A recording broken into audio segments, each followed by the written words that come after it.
Alright guys, so today I'm going to work on getting this EGT gauge in, the exhaust gas temperature sensor. If I get it out of the box, one-handed.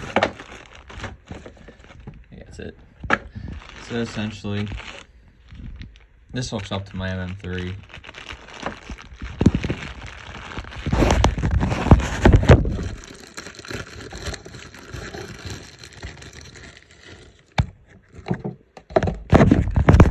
Alright, so essentially, here's the probe that'll go into your exhaust or wherever you're mounting it. I'm actually going to mount mine in my exhaust. I was going to put it in my EGR delete, which would have put it into the manifold, but that's going to see a lot of fire coming out of the coming straight out of the block into that manifold. So I'm going to put mine into that little elbow right in behind the turbo,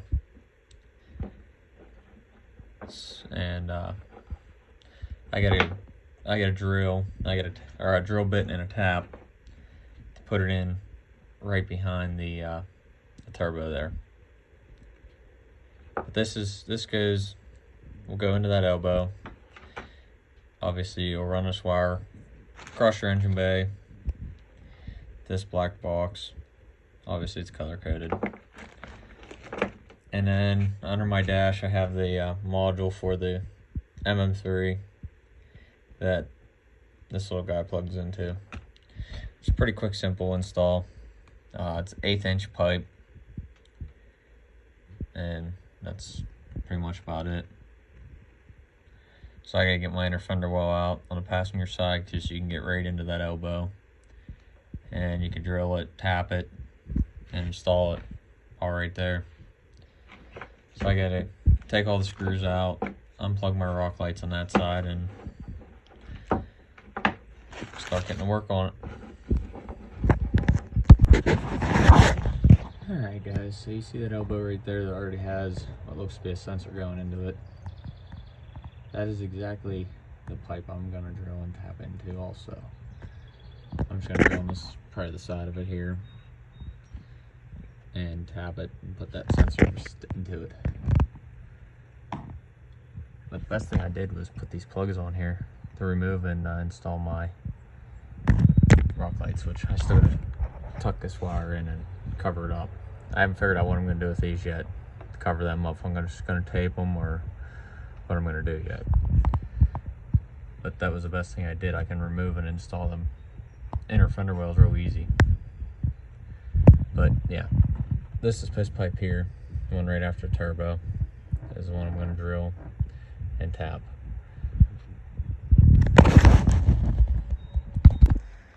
Alright guys, so I have obviously an 1/8 inch pipe tap here.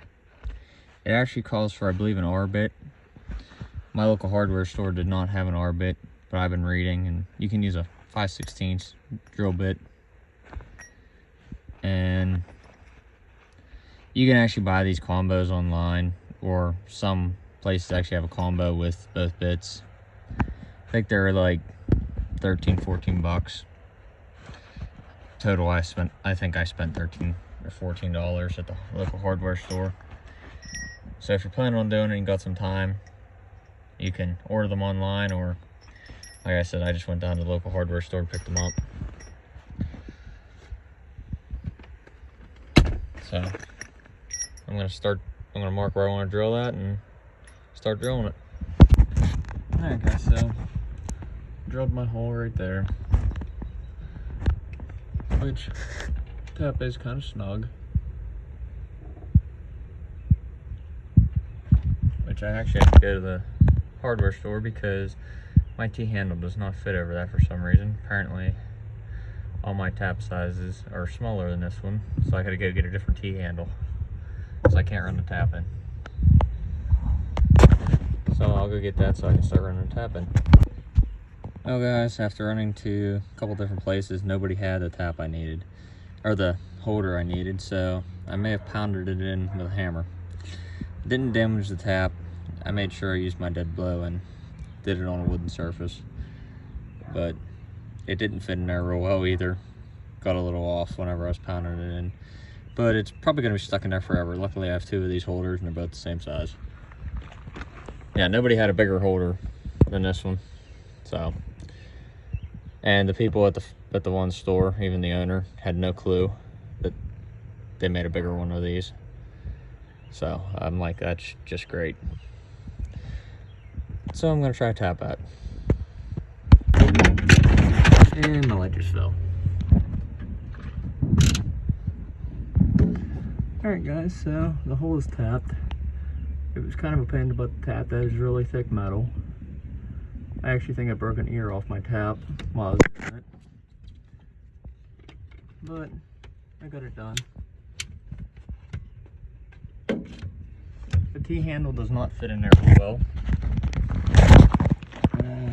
Let's tap that. A little warm. Dropped it. Focus.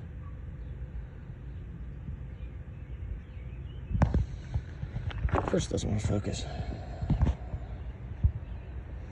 There it is. Yep, busted the ear off of it. You can see it.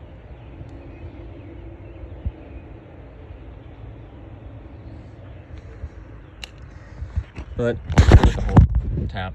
So hopefully the thread's alright. It's supposed to be 1/8 inch pipe. It's the type I bought. So I'm gonna get the probe spun in there and then figure out where I'm routing my wires. Alright guys, so I was wondering how I was gonna spin this probe all around in there. And I was looking at this and realized it comes apart.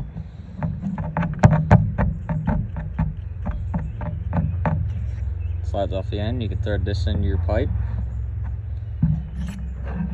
and then slide it together and thread your probe down, or slide your probe down in and tighten it up.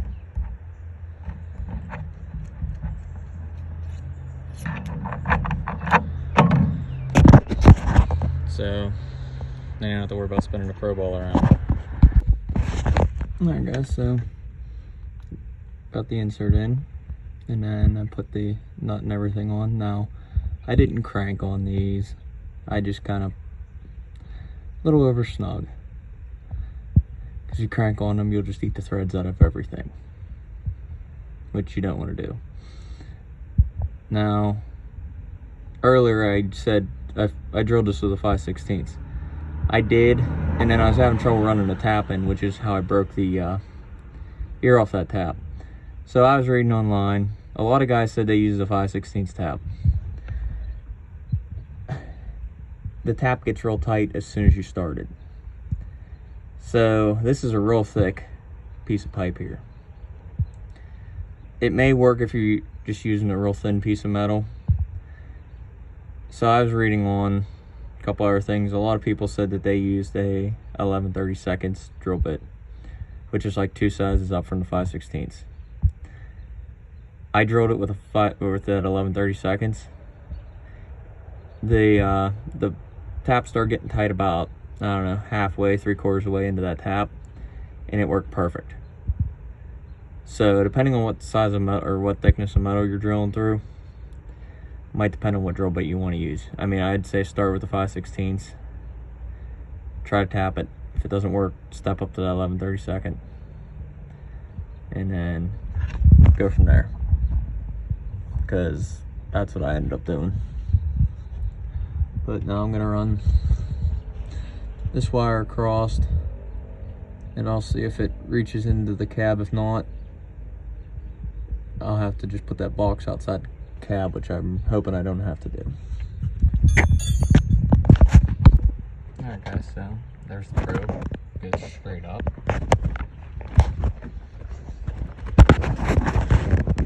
Over top of the back of the engine. It comes through the back there, which you can't really see. I get a camera focus. I had to move the fuse panel out of the way for the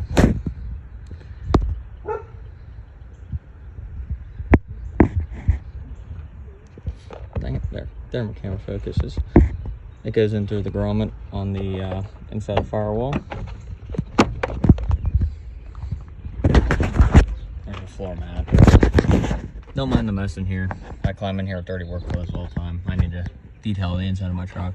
I had to pull my MM3 module down so I could figure out where the wire goes on at. But it's the side that plugs into the module.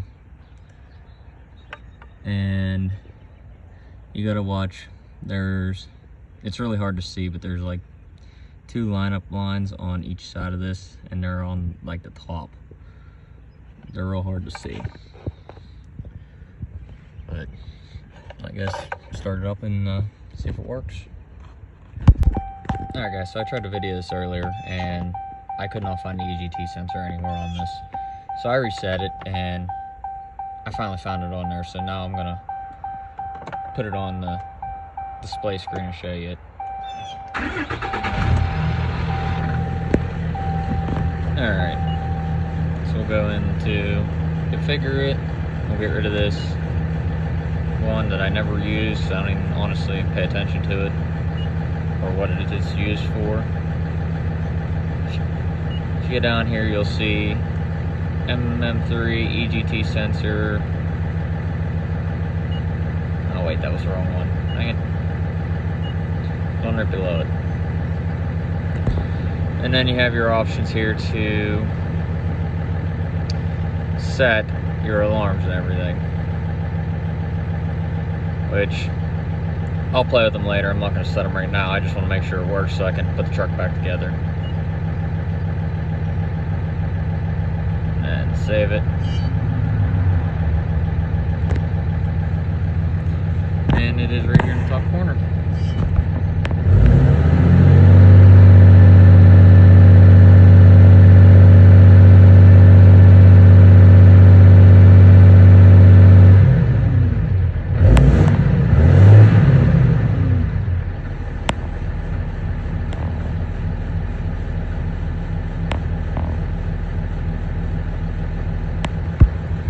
So I'm gonna button up all that stuff underneath the dash. I got my MM3 module hanging out. I got parts of the Alpha BD2 hanging down there. So I'm gonna zip tie it all back up. And I'm gonna take it on test drives. Alright guys, so I have it out on the road.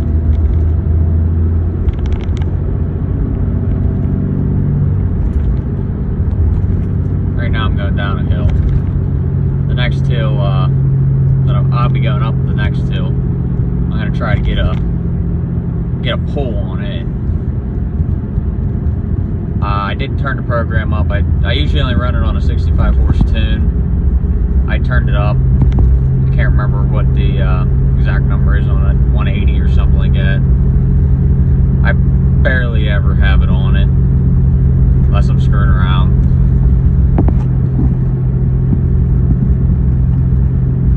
But I usually leave it on 65 for everyday driving, because that way I don't turn it or change it around when I'm towing or anything, or hauling. It's just easier to leave it there.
flat-footed or anything. That was only, I mean, quarter to half throttle, just going up through the gears.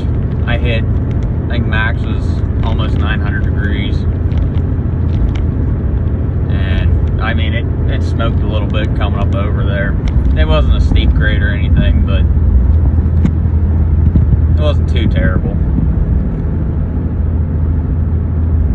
But that's one of the main reasons I don't run that program while pulling the trailer, because it would definitely get hot. Now, the reason I put it after the turbo like I did, I've had them in the manifolds, and I have seen almost 2,500 degrees at the manifold. I've seen like 2,400 and stuff on my Red 5.9 and stuff that I had, and whether that was just the gauge and the probe and stuff that was in it or whatnot, I usually get a better reading and I can judge it better when it's after the turbo. Just coming straight out of the manifold like that, it's pretty hot.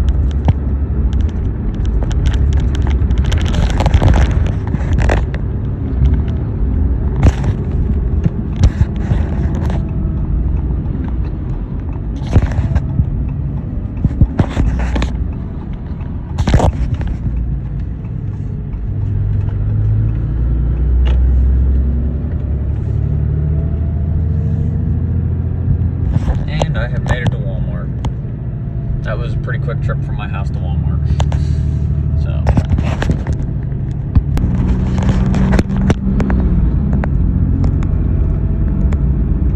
alright guys, so I'm going to be climbing the first hill I can down. I don't know if I'm going to be able to actually get on it or not. There's going to be cars in front of me.